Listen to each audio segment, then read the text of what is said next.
Bapak Ibu peserta Blended Learning Quality Assurance Course, Assalamualaikum warahmatullahi wabarakatuh. Selamat pagi dan salam sejahtera untuk kita semua. Pada pagi hari ini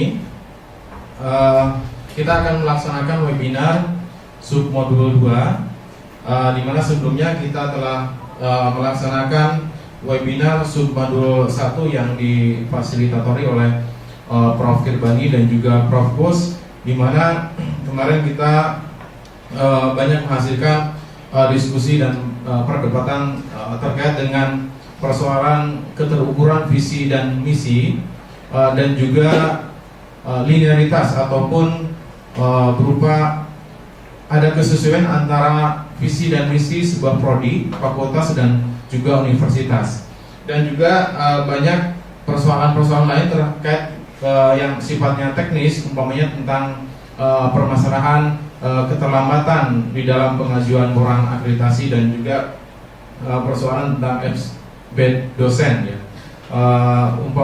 Utamanya terkait dengan apakah dosen yang beraktivitas di S2 utamanya itu juga bisa dihumbeskan di di program studi magister tersebut, karena selama ini banyak sekali aktivitas dosen itu justru dilakukan di program studi S1 ya, atau pada level serta 1. Baik, Bapak Ibu yang kami hormati, pada pagi hari ini kita akan membahas submodul 2 Quality Assurance yang nanti akan difokuskan kepada standar 3, 4, dan 5, di mana standar 3 berisi tentang mahasiswa dan lulusan, standar 4 tentang SDM, dan standar 5 tentang kurikulum, pembelajaran, dan sistem akademik lainnya. Pada pagi hari ini telah hadir fasilitator di depan kita semua. Yang dari Helm ada Bapak Dr. Abdurrahman. Kemudian di samping beliau ada Bapak Gentur Mustafa PSD, dan di samping beliau paling ujung ada Bapak Dr. Andus Sujarwa MHum. Ya, beliau berdua merupakan mentor dan juga staf di dosen dan juga staf di kantor jaminan mutu Universitas Gadjah Mada.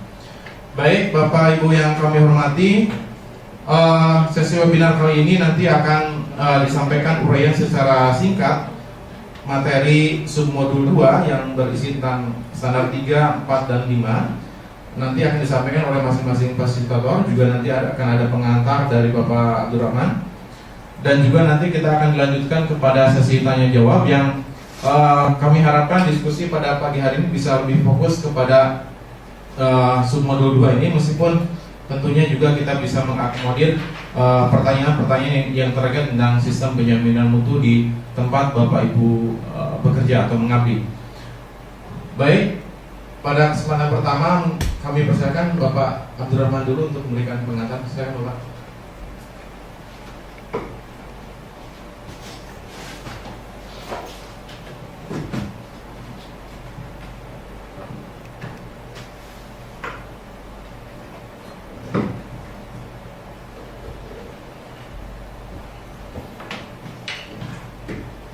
Terima kasih. Selamat pagi peserta webinar untuk modul 2. Terima kasih atas partisipasinya, meluangkan waktu untuk mengikuti kegiatan ini. Dalam pengantar ini saya akan menyampaikan bahwa standar 3, 4, dan 5 menjadi core bisnisnya pelayanan pendidikan di perguruan tinggi. Mayoritas masalah yang sering muncul di dalam pelaksanaan penjaminan mutu berkisar pada persoalan-persoalan yang akan kita diskusikan pada hari ini.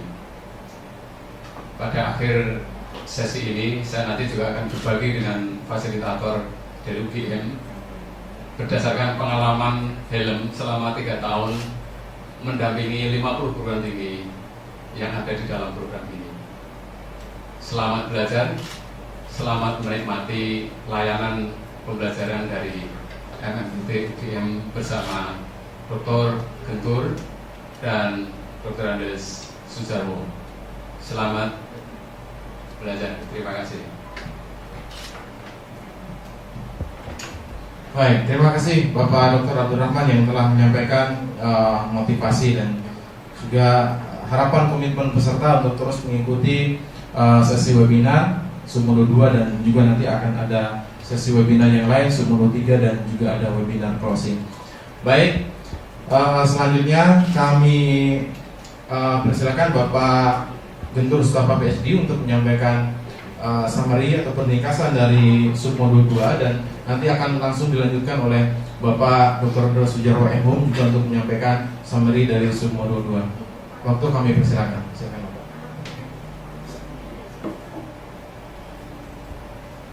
Terima kasih. Selamat pagi Bapak Ibu sekalian. Assalamualaikum warahmatullahi wabarakatuh. Salam sejahtera untuk kita semua.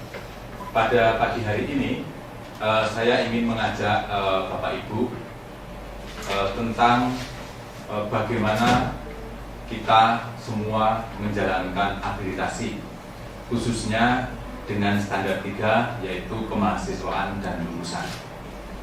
Sebenarnya ini bukan sesuatu yang sulit bagi kita semua, tetapi kita masih perlu meningkatkan sistem dokumentasi.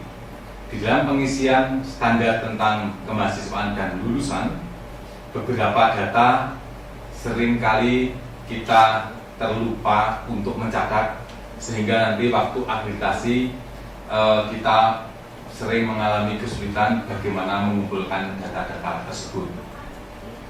Sebenarnya kita bisa melakukan pendekatan yang sangat mudah, yaitu dari A sampai Z, dari alfa sampai omega, dari mahasiswa masuk sampai mahasiswa keluar. Tentu kita akan memerlukan data tentang peminat, pelamar yang melamar pada prodi kita. Nah, angka ini akan sangat bermanfaat nanti waktu kita akan mengukur seberapa besar peminat dibandingkan jumlah mahasiswa yang kita terima. Setelah mahasiswa diterima, tentu kita pun mempertimbangkan daya tampung daripada program studi kita. Daya tampung akan sangat berkaitan erat dengan sarana-prasarana, akan berkaitan erat dengan jumlah dosen kita, akan berkaitan erat dengan kualitas yang akan kita harapkan. Kita tidak mungkin menerima mahasiswa dengan jumlah yang sangat banyak, sementara daya tampung artinya kita kaitkan dengan sumber daya yang ada di tempat kita, fasilitas yang ada di tempat kita, ini terbatas. Nah, adanya harmoni antara daya tampung dengan mahasiswa yang diterima, ini akan menjamin adanya kualitas yang kita harapkan. Selanjutnya, waktu kita mengadakan seleksi, tentu kita pun akan mendapatkan angka-angka. Mahasiswa yang masuk ke tempat kita sebenarnya mereka itu pada ranking berapa di SMA-nya. Ini juga akan mempengaruhi kualitas input. Tentu semakin bagus selektivitas, semakin bagus kualitas input, maka pekerjaan kita akan semakin lancar. Perguruan tinggi yang didatangi mahasiswa berkualitas itu akan sangat diuntungkan karena beberapa proses akan menjadi lebih mudah. Raw material sudah bagus, tentu harapannya lulusannya akan lebih bagus lagi.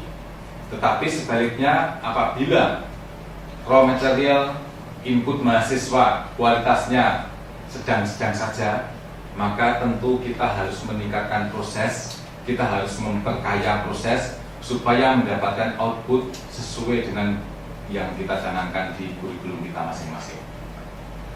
Selanjutnya, mahasiswa yang telah lama di tempat kita, yang telah mengikuti proses belajar, ini juga perlu ada monitoring, pencatatan dengan baik. Berapa yang akhirnya bisa belajar terus, berapa banyak yang terpaksa dengan berat hati harus drop out di tengah jalan. Ini semua harus kita catat, karena ini juga merupakan bukti dari kinerja, tetapi juga ini merupakan indikator juga bahwa proses yang kita lakukan telah berjalan dengan baik. Sebelum drop out, ada berbagai macam upaya, ada berbagai macam usaha supaya mahasiswa tersebut tidak mengalami drop out. Tentu Bapak Ibu telah melakukan pendampingan, pembimbingan, tidak langsung vonis, tetapi tetap kita upayakan supaya mahasiswa tersebut bisa melanjutkan belajar dengan baik. Intinya kalau bisa angka drop out ditekan sesedikit mungkin. Perlu effort Bapak Ibu bersama untuk mendampingi mahasiswa kita. Jangan sampai mereka gagal. Mereka tidak hanya harapan orang tua, tapi juga harapan kita bersama. Kita semua ingin generasi muda yang baik. Di dalam perjalanan kuliah ada juga mahasiswa yang memerlukan cuti. Ada juga mahasiswa yang mengundurkan diri karena sebab-sebab tertentu. Hal ini juga perlu kita catat.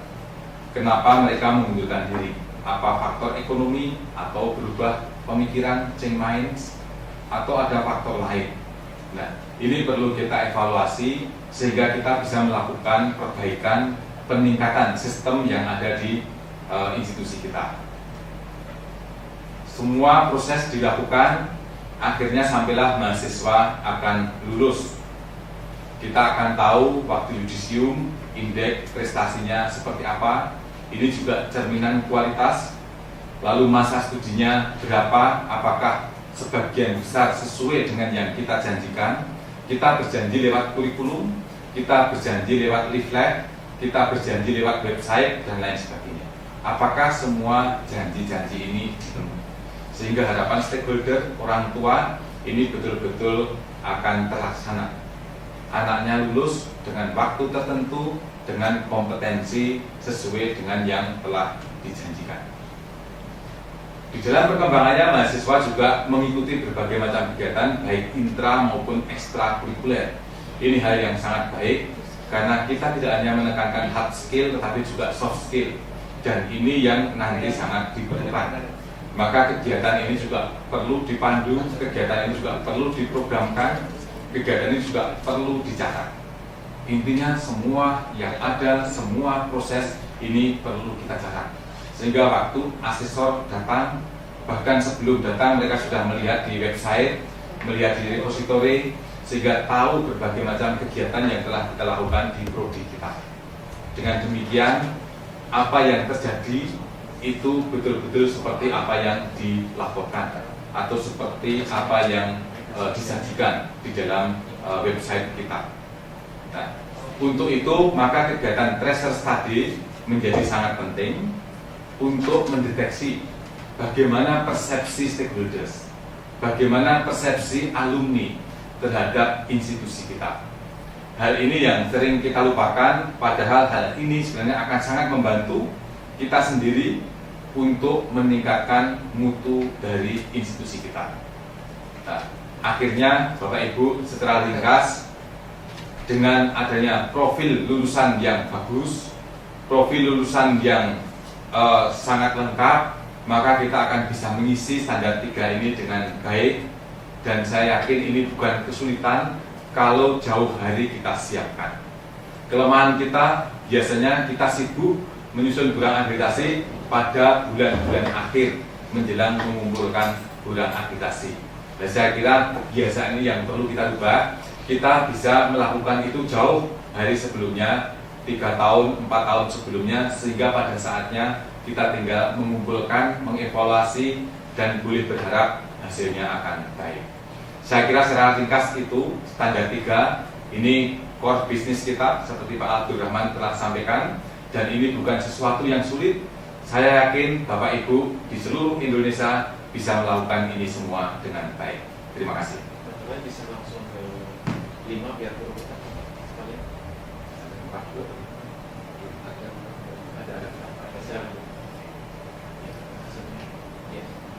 Assalamualaikum warahmatullahi wabarakatuh. Bapak Ibu yang saya hormati, saya akan menyampaikan secara ringkas berkenaan dengan standar 4, yaitu sumber daya manusia. Bapak Ibu yang terhormat, pendidikan bermutu akan menghasilkan sumber daya yang bermutu, dan pendidikan bermutu itu hanya bisa dicapai kalau dikelola oleh sumber daya yang bermutu juga. Oleh karena itu, terkait dengan ini betapa pentingnya sumber daya manusia, pengelola pendidikan untuk menghasilkan pendidikan yang bermutu. Yang pertama terkait dengan itu, sesuai dengan yang ditetapkan standar 4 dan PT, adalah sistem rekrutmen. Dalam sistem rekrutmen, kalau kita mengikuti PP 19 tahun 2005 tentang standar nasional pendidikan, maka jika kita ingin rekrutmen dosen khususnya, minimal harus bergelar magister, dan kita bisa menambah lebih dari itu, yaitu berkenaan dengan IPK, masa studi, lalu juga usia, nilai TOEFL, TPA, sehat, bebas dari nafsa misalnya, dan itu tergantung pada perguruan tinggi kita masing-masing. Kemudian yang kedua, persyaratan terkait dengan tenaga kependidikan disesuaikan dengan bidang kerjanya atau lowongan pekerjaan yang tersedia. Jangan sampai kita merekrut seseorang yang tidak sesuai dengan yang kita butuhkan. Prosedur rekrutmen kita sebaiknya secara terbuka, informasi diumumkan lewat web atau surat kabar atau majalah, dan melalui tes tulis dan wawancara atau psikotes, lalu pengumuman dihasilkan secara terbuka. Yang kedua terkait dengan SDM, yaitu penempatan SDM. Penempatan SDM khususnya dosen itu pemberian tugas mengajar disesuaikan dengan bidang ilmu yang diminati. Jangan sampai kita menempatkan seseorang atau rekan yang dia mengajar pada bidang atau mata kuliah yang ilmunya tidak sesuai atau tidak diminati oleh dosen tersebut. Kemudian yang kedua, penempatan tenaga kerja, tenaga pendidikan maksud saya, disesuaikan dengan pendidikan, pelatihan, pengalaman atau kompetensi. Bapak Ibu yang saya hormati, dengan demikian betapa pentingnya terkait dengan kemarin yang sudah dibicarakan pada standar 1, visi misi. Di dalam visi misi tentu kita sudah memiliki rencana pengembangan SDM yang di sana tidak hanya meliputi jumlah dosen, tetapi kompetensi yang harus kita kembangkan. Dan untuk itu maka diperlukan pengembangan bidang ilmu, dan itu selalu berkembang. Ada beberapa prodi yang berubah namanya karena terkait dengan pengembangan ilmu. Dan kalau kita sudah mendeskripsikan pengembangan ilmu prodi tersebut, lalu kita membuat peta dan disesuaikan dengan kemampuan dosen yang kita miliki. Dari situ bagian mana atau subbidang ilmu mana yang sudah ditempati dan bagian mana yang belum ditempati, sehingga Bapak sekalian rekrutmen dan penempatan itu sesuai dengan apa yang kita butuhkan. Yang berikutnya adalah pengembangan SDM Bapak sekalian. Pengembangan SDM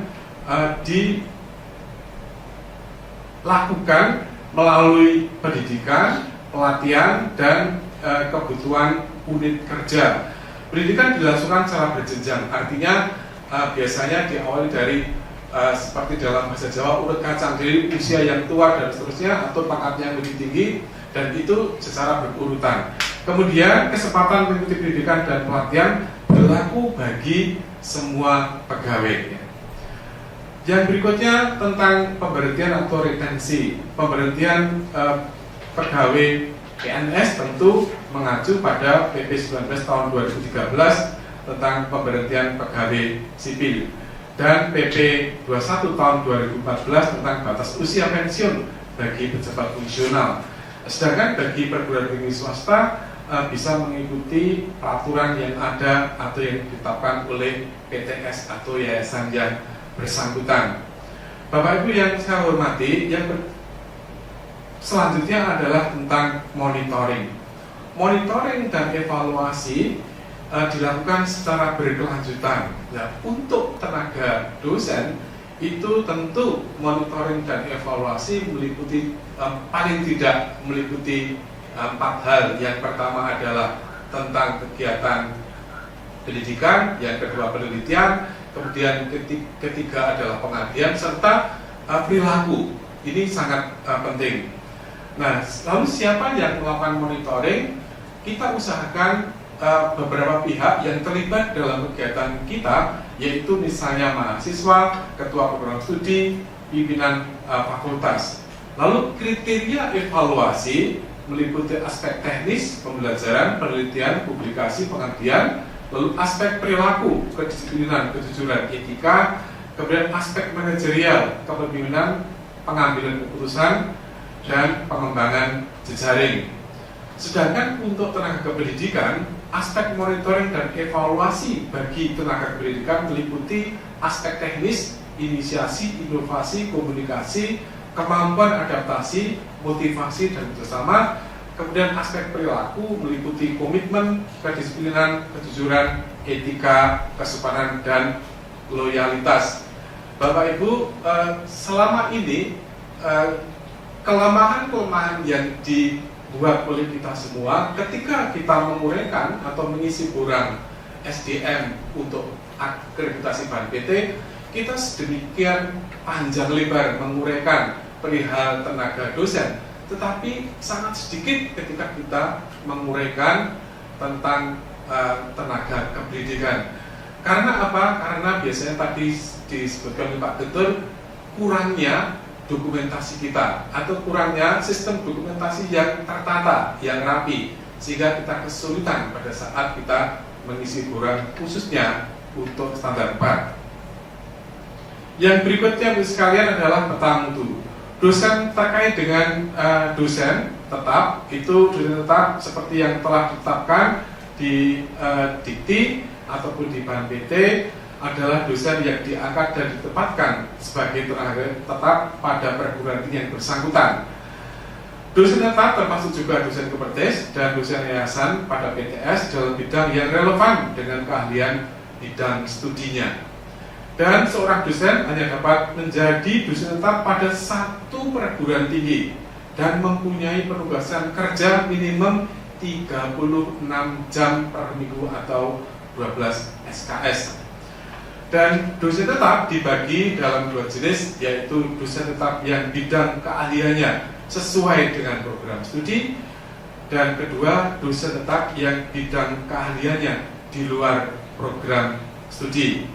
Lalu aktivitas dosen tetap bidang keahliannya sesuai dengan program studi mengacu pada SK Dirjen Dikti nomor 48 tahun 83. Kemudian yang berikutnya mengenai peningkatan sumber daya manusia yang sebagai tenaga ahli, misalnya sebagai pembicara seminar, lokakarya, pelatihan, pembicara tamu. Lalu melalui program tugas belajar yang sesuai dengan bidang program studi, dan yang ketiga adalah kegiatan mengikuti seminar, lokakarya, pelatihan yang tidak hanya melibatkan dosen perguruan tinggi kita. Jadi kalau yang pertama tadi kita sebagai pembicara, yang terakhir kita sebagai peserta.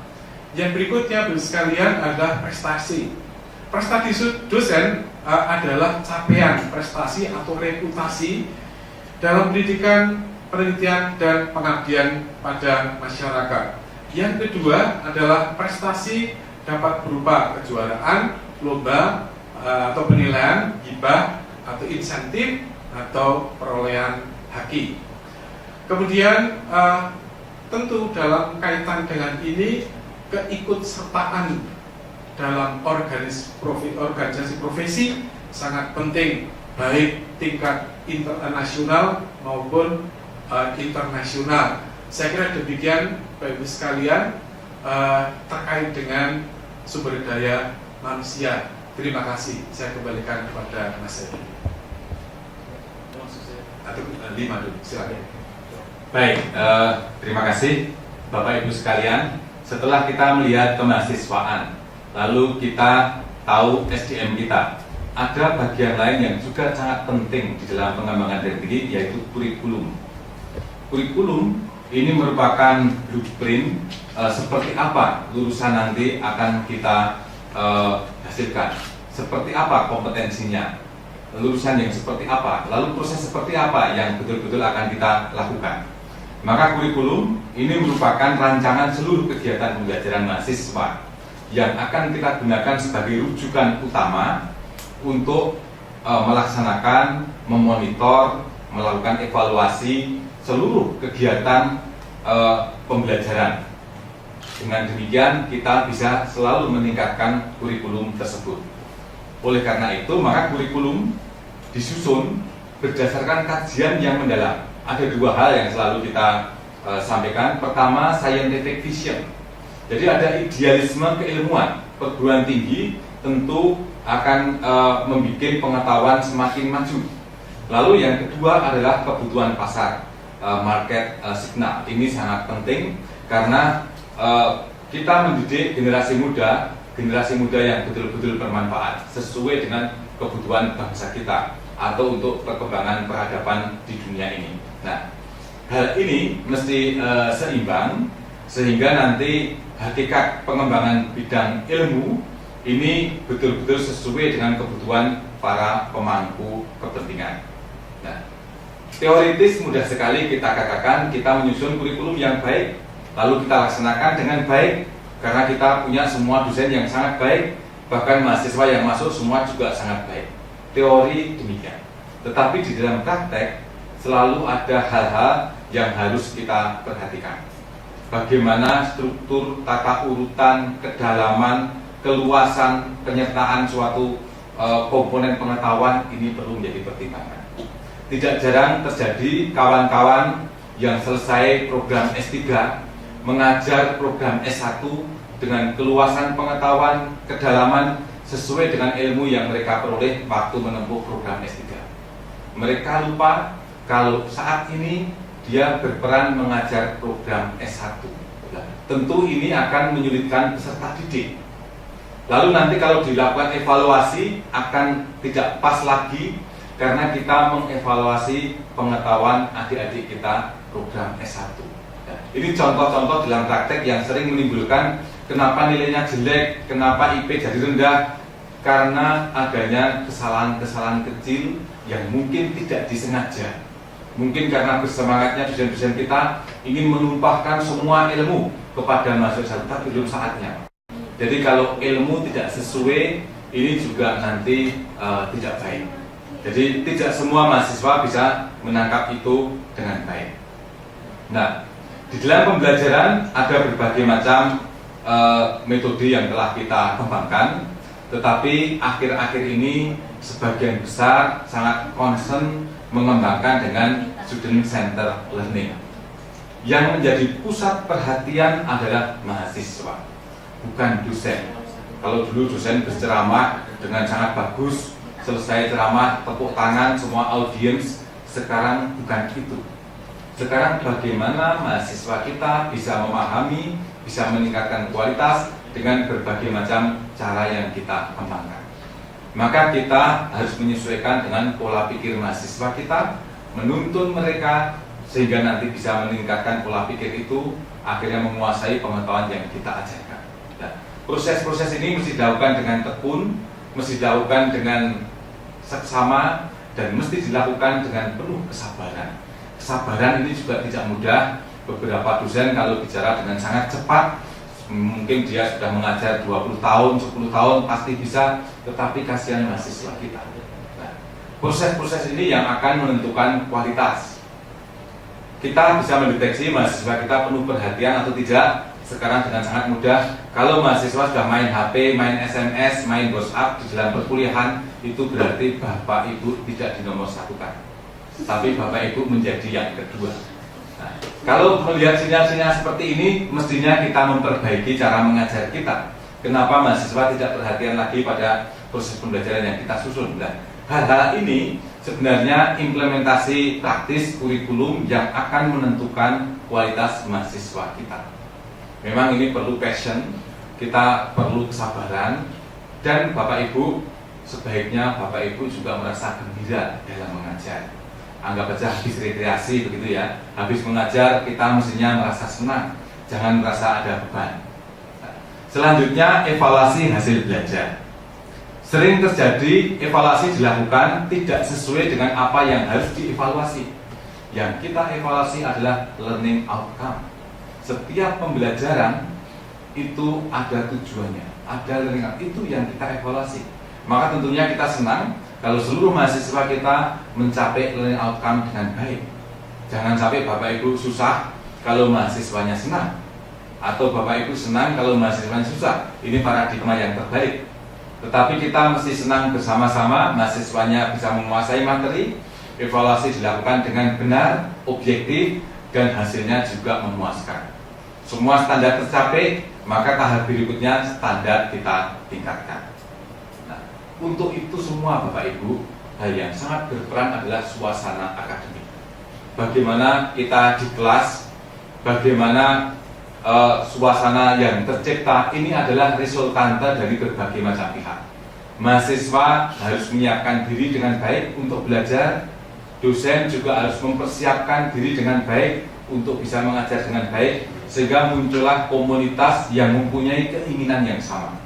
Keinginan untuk memajukan pengetahuan, keinginan untuk adanya transfer pengetahuan, dan keinginan untuk meningkatkan kualitas mahasiswa kita. Nah, kalau ini tercipta, maka suasana akademik betul-betul akan menciptakan suasana yang betul-betul mengutamakan kebenaran ilmiah, profesional, dan ada kebebasan. Dosen juga ada tantangan untuk selalu bersikap jujur, terutama kalau mahasiswa mengajukan pertanyaan yang sangat sulit. Beberapa dosen merasa tertantang lalu menjawab seenaknya saja atau sekenanya saja yang itu tidak tepat. Mahasiswa tahu kalau dosen itu tidak menguasai persoalan. Maka kalau kita belum menguasai hal tertentu, katakan dengan jujur. Pertanyaannya bagus, sekarang kami akan mencari jawaban, kita bersama-sama, lain waktu kita akan sampaikan. Jadi tidak ada salahnya, dosen itu bukan manusia yang tanpa kekurangan, tetapi kejujuran penting dan kita upayakan betul-betul, kita cari jawabnya, kita diskusikan, dan suatu saat mungkin di pertemuan berikutnya kita sampaikan kepada mahasiswa kita. Nah, untuk itu maka kita perlu memahami bersama-sama tentang etika. Etika dosen, etika mahasiswa. Dan ini kita ikuti secara konsisten. Nah, dengan demikian, maka semua proses yang dirancang ini bisa berjalan dengan baik. Mahasiswa yang tadinya tidak tahu menjadi tahu, mahasiswa yang tadinya kurang bersemangat menjadi bersemangat. Bahkan Bapak Ibu ini mempunyai peran yang sangat hebat. Bapak Ibu bisa menghidupkan mahasiswa-mahasiswa yang telah mati. Mati apanya? Mati semangatnya. Bapak Ibu bisa menghidupkan mahasiswa yang telah mati. Mati apanya? Mati kreativitasnya, mati inovasinya. Jadi peran dosen, peran guru luar biasa, bisa menghidupkan orang mati. Dan Bapak Ibu bisa melakukan itu semua. Nah, kalau ini kita lakukan, kita boleh berharap ke depan kita akan mempunyai generasi muda yang baik. Program studi kita, program studi yang bertanggung jawab, program studi yang betul-betul memberikan apa yang telah dijanjikan. Dan tentu Bapak Ibu mengalami kepuasan dalam bekerja, dan suatu saat Bapak Ibu pun akan merasa hidup Bapak Ibu menjadi sangat bermakna. Saya kira itu kita akan lakukan kurikulum kita dengan sebaik-baiknya, dengan harapan akreditasi ini bukan hanya untuk mendapatkan nilai A, B, C, atau kalau sekarang baik, sangat baik dan unggul, tetapi lebih-lebih supaya kita bisa tahu kalau kita telah memberikan yang terbaik untuk masyarakat kita. Saya kira itu secara ringkas, nanti kita bisa lanjutkan dalam diskusi. Terima kasih. Baik, terima kasih kepada para fasilitator yang telah menyampaikan summary dari submodul 2, yaitu standar 3 tentang mahasiswa dan lulusan, standar 4 dan standar 5. Ada beberapa catatan-catatan penting yang saya kira Bapak Ibu sekalian bisa menyimaknya dengan baik, dan saya yakin bahwa Bapak Ibu juga sudah membaca modul yang sudah kami tampilkan di web kami, yaitu helm-mpt.pasca.ugm.ac.id. Nah, baik Bapak Ibu, tadi ada pernyataan yang menarik. Mudah-mudahan kita semua bukan dosen yang mematikan manusia, mematikan mahasiswa, tapi justru menjadi dosen yang kreatif, yang bisa menghidupkan mahasiswa. Di sini panitia pembinanya mahasiswa, Pak. Mudah-mudahan bukan termasuk mahasiswa yang mati. Ya. Baik. Sebelum kita masuk ke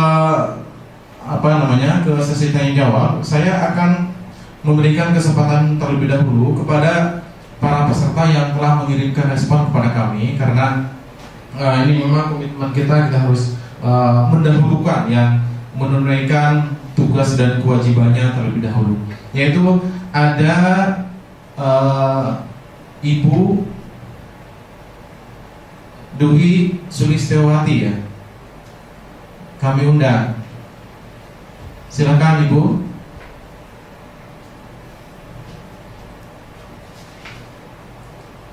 Halo Ibu.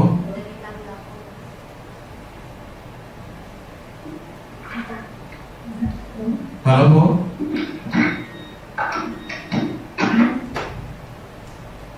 Halo?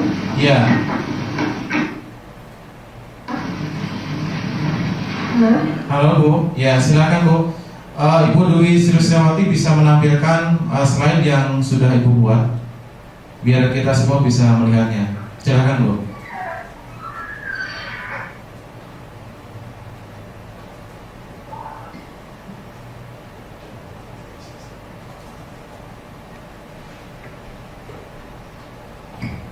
Baik.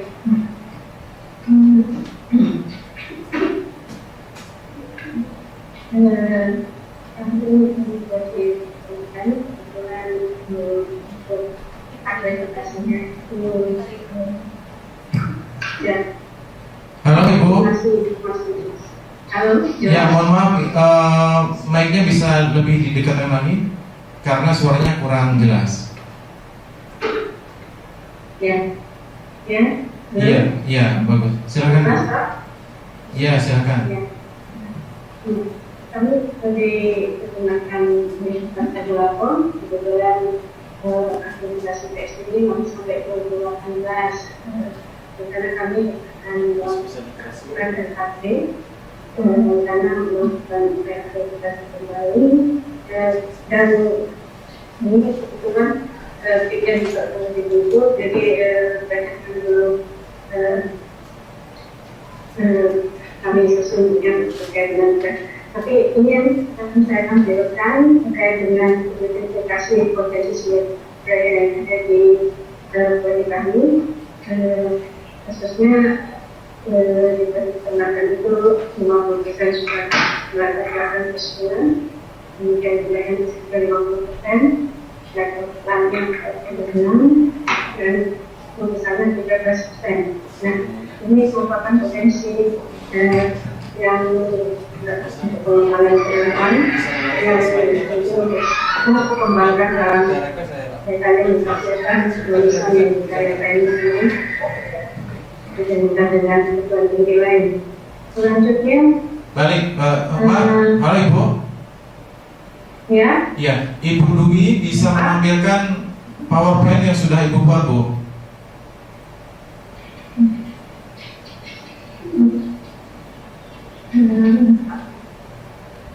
Kami sudah request agar Ibu bisa menampilkan slide yang sudah Ibu buat, yang sudah dikirim ke kami.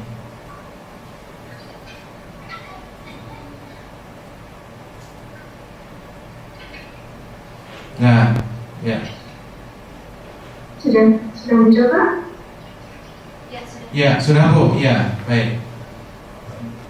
Ya. Nah, terkait dengan yang tadi kesesuaian misi-misi dari John Coding, kami memiliki visi pada tahun 2020 untuk studi dengan regional Asia dan Timur dalam pengabdian masyarakat melalui pendidikan dan pendidikan berbasis sumber daya lokal. Visi ini disusun dan berdasarkan mengacu berdasarkan visi fakultas maupun universitas. Kemudian proyek kemasan itu kalau menjadi institusi pendidikan dunia timur